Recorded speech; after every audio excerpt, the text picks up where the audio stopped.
दोस्तों, देश में लगातार कोरोना का संक्रमण बढ़ता जा रहा है। आप देख रहे होंगे दिन ब दिन संक्रमितों की संख्या बढ़ती जा रही है, जिसको लेकर के देश एक बड़े संकट के दौर से गुजर रहा है। लेकिन इसी को लेकर के उत्तर प्रदेश के इटावा जिले से एक काफ़ी लापरवाही भरी खबर आ रही है। आप सभी जानते हैं उत्तर प्रदेश से हमारे देश के प्रधानमंत्री नरेंद्र मोदी जी सांसद भी हैं और उत्तर प्रदेश में बीजेपी की सरकार भी है। खैर, तबलीगी जमात पर अभी तक रोने वाली मीडिया इस खबर से पूरी तरह से अनजान है और पूरी तरह से इस खबर को लेकर के मीडिया के अंदर सन्नाटा पसरा हुआ है। थोड़ा हम आपको डिटेल से बताएंगे कि आखिरकार इटावा में इतना बड़ा मामला कैसे हुआ और क्यों हुआ और क्या हुआ है, पूरी जानकारी देंगे। साथ ही साथ 3 मई के बाद लॉकडाउन को लेकर के एक बड़ी खबर आ रही है, इसकी भी जानकारी देंगे। साथ ही साथ दिल्ली में हवाई सेवा को लेकर के एक बड़ा ऐलान किया गया है, इसकी भी जानकारी एक एक करके हम आप तक पहुंचाएंगे। लेकिन उससे पहले आपसे एक छोटी सी रिक्वेस्ट करेंगे, अगर आपको भी लगता है कि हमारे देश में जो मीडिया एक नफरत का स्रोत यानी कि एक हम कह सकते हैं एक बहुत बड़ी वजह बन गई है, इस पर जल्द से जल्द बैन लगाने की जरूरत है, तो आप इस वीडियो को लाइक कर दीजिए, चैनल को सब्सक्राइब जरूर कर दीजिए। दोस्तों, यूपी उत्तर प्रदेश योगी आदित्यनाथ जी की सरकार है, अच्छे काम किए हैं और हमने तारीफ भी की है। लेकिन एक बड़ी लापरवाही उत्तर प्रदेश से ही सामने आ रही, वो भी कोरोना पॉजिटिव मरीजों को लेकर के। हालांकि इससे पहले आप लोगों ने हॉस्पिटल्स वगैरह के भी नज़ारे देखे होंगे, लेकिन आज हम आपको बताते हैं उससे भी कुछ आगे बढ़ करके। यूपी के इटावा जिले में सैफई आयुर्विज्ञान विश्वविद्यालय अस्पताल के बाहर 70 कोरोना पॉजिटिव मरीज 3 घंटे सड़क पर घूमते रहे। 3 घंटे, और वो भी 70 मरीज। आप सोचिए, इस तरह से सीवी के इन्फेक्टेड पेशेंट्स रोड के ऊपर घूमेंगे तो क्या होगा। लेकिन मीडिया में कोई चर्चा नहीं है, ये बहुत छोटी खबर है। अगर एक इसमें कोई टोपी वाला नजर आ जाता या फिर जमाती नजर आ जाता तो मीडिया के अंदर ये खबर लगभग 1 हफ्ते एक बहुत बड़ा मुद्दा बन जाती। लेकिन मीडिया में अभी इसकी फिलहाल कोई चर्चा नहीं है। जब कोई मीडिया के पत्रकार सो करके उठेंगे तो शायद इस पर कोई चर्चा हो जाए। खबर आ रही है कि इन मरीजों को आगरा से बस और एम्बुलेंस द्वारा इटावा भेजा गया था। पहुंचने के बाद मरीजों ने देखा कि अस्पताल का मेन गेट खुला नहीं है, जिसके चलते मरीज सड़क पर टहलते रहे। इसे यूपी सरकार की बड़ी लापरवाही माना जा रहा है। स्थानीय लोगों ने थाना प्रभारी और क्षेत्र अधिकारी को इसकी सूचना दी। इसके बाद क्षेत्राधिकारी चंद्रपाल सिंह ने विश्वविद्यालय के कुलपति डॉक्टर राजकुमार को इस बारे में बताया। यानी कि राजकुमार जो कि कुलपति हैं, जो वहां के प्रोफेसर या डॉक्टर्स बड़े सीनियर होंगे, उनको यह तक पता नहीं था कि दूसरी जगह से सीवी इन्फेक्टेड जो पेशेंट्स हैं उनको इनके हॉस्पिटल को रेफर किया जा रहा है कि उनके लिए गेट खुला मिले। लेकिन आप सोचिए, अगर इसमें कोई जमाती होता, अगर रोड पर घूमता, तो आज ना जाने क्या होता। आगे बढ़ते हैं।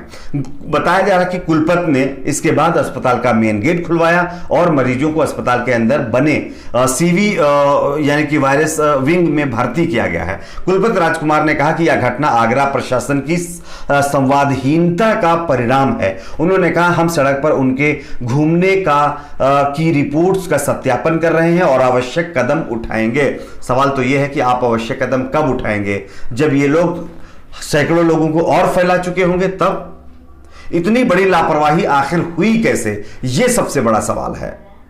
कि आज इस पर कोई भी हमारे देश की सत्ताधारी पार्टी का प्रवक्ता आकर के माफी मांगेगा कि उनके प्रदेश में ऐसा हुआ है, उनके राज्य में ऐसा हुआ है, देश के प्रधानमंत्री नरेंद्र मोदी जहां से सांसद है उस राज्य से ऐसा हुआ है कोई इसका जवाब नहीं है। लेकिन यहां पर अगर दूसरे समुदाय के लोग होते तो सब कुछ अभी तक बदल गया होता।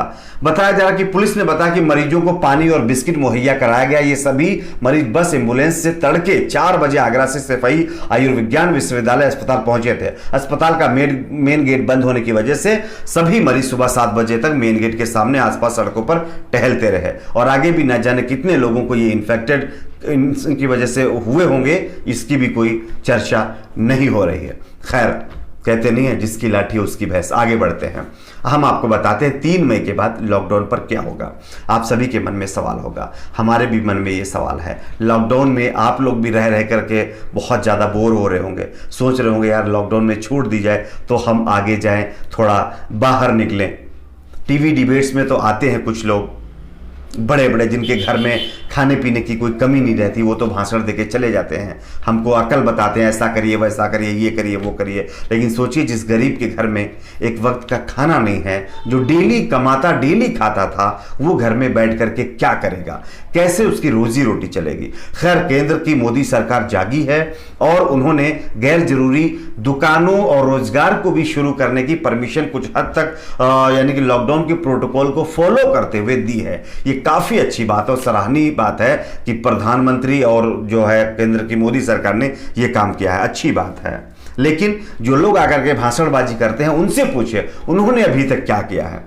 खैर, जो गरीब रहता है, मुझे ऐसा लगता है सबसे ज्यादा कानून को वो फॉलो करता है। ये अमीरों के सामने ना तो कोई कानून रहता है ना कुछ रहता है। बढ़ते हैं खैर मुद्दे पर, हम आपको बताते हैं 30 यानी कि 3 मई के बाद आखिर क्या होगा। भारत में 40 दिन के लॉकडाउन के 30 दिन पूरे हो चुके हैं, यानी कि पूरे हो गए हैं।